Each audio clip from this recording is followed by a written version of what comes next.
Let us have a look at this, shall we? Because, of course, Bank of England interest rates have gone the wrong way, only on the up, sadly. And, of course, we're all feeling the pinch. So who better to try and guide us through some of the turbulence than Dr. Roger Gewolb, who, of course, is a personal finance expert and CEO of Fair Money. And I'm delighted and honoured to say that he joins us now. Dr. Roger, good morning, sir. Good morning, Phil. And thank you very much indeed for taking the time at this unearthly hour on a Saturday to speak to us about all things finances.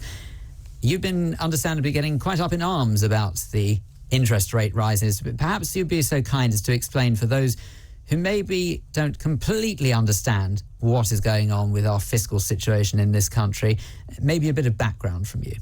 Sure.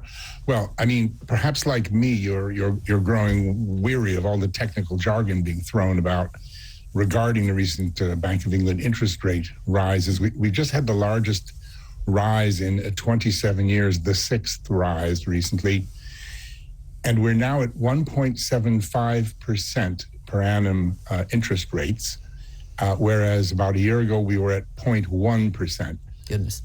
Some people are even accusing Andrew Bailey, whom Alex Brummer, city editor of the Mail, calls the blundering Andrew Bailey, governor of the Bank of England, of acting too slowly in raising interest rates now trying to make up for it. I, on the other hand, Phil, am one of those dwindling minority of people who are opposed to the interest rate rises based on some simple common sense. I think the world of interest rate setters has gone mad following the United States lemming-like, where factors not wholly applicable here, such as their wages growth and the indexes in their bond markets that are the main determinants of interest rates there, are driving decisions here, which they shouldn't. Let me cut through all the fancy economist talk, which I sometimes think is actually meant to be unintelligible, and try to put it into simple terms.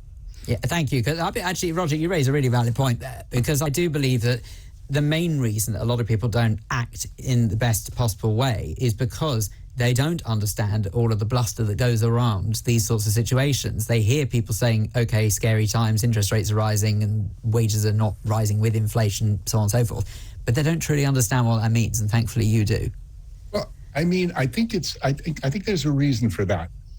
When you're not sure about what you're doing, it doesn't hurt to camouflage it so that nobody can come back to you.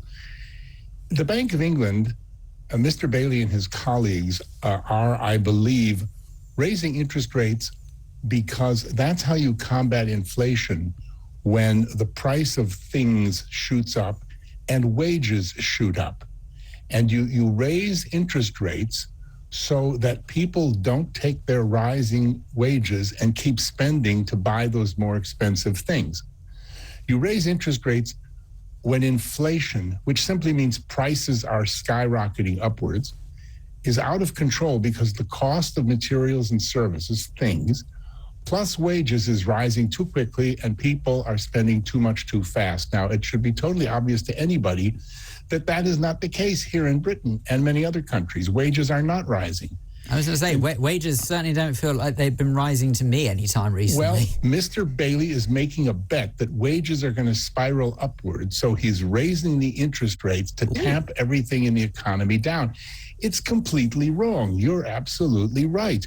Wages are not rising. In fact, real wages have fallen dramatically, as anybody who doesn't earn £575,000 a year and live in the bubble around Westminster and the Bank of England knows. Wages. I'd like to clarify, Roger, I'm not in that bubble. So. That's for sure. The real wages have fallen dramatically. Wages adjusted for inflation have fallen dramatically to their lowest level in many years, Phil. Materials and services have indeed increased. Supply chain problems in all sorts of areas, wheat, grain, blah, blah, blah, plus the war in Ukraine exacerbating this. But this has nothing to do with consumer demand, which has, of course, decreased dramatically. People are actually cutting back. So I think, as in so many other areas, including the candidates for prime minister, I mean, they're just going down. I meet people every day in my work who say, gosh, I could do better than this. I mean, can't they see? To strangle the public with increased rates. I don't want to borrow any money to live. but I have to. I have to eat. I have to heat my water at the moment in my house in the winter. I've got to borrow money. Why in the world would you make that more expensive? Why do I have to pay more for my mortgage?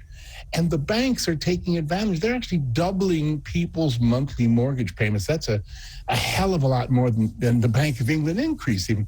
Why would you subject people to that when we're in the conditions we're in? It's just insane. The Sky News, I'm sorry to mention another outlet, said yesterday, the Bank of England and Mr. Bailey may very well live to regret these rises and have to cut them back.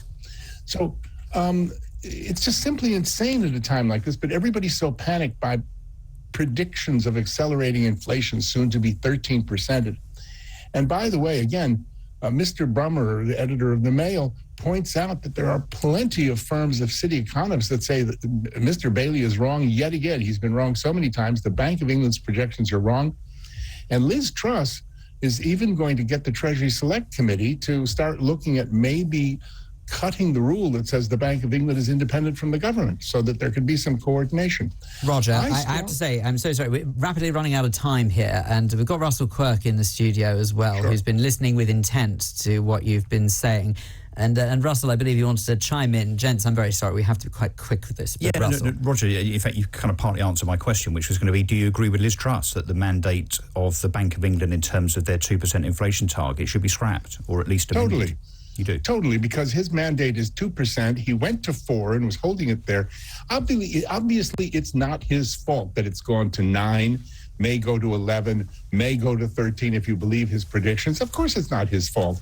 And in fact, to his credit, he's the guy who fought against the increase above 1.25% when we had the last increase before this. But now he's going and he's trying to make it all up. But I mean, I really don't think the Bank of England should be able to operate independently of the Treasury and the rest of the government. No, I think she's right in that respect. Well, Dr. Roger Gewolb, CEO and founder of Fair Money and personal finance expert, thank you so much for joining us at this unearthly hour this morning. Really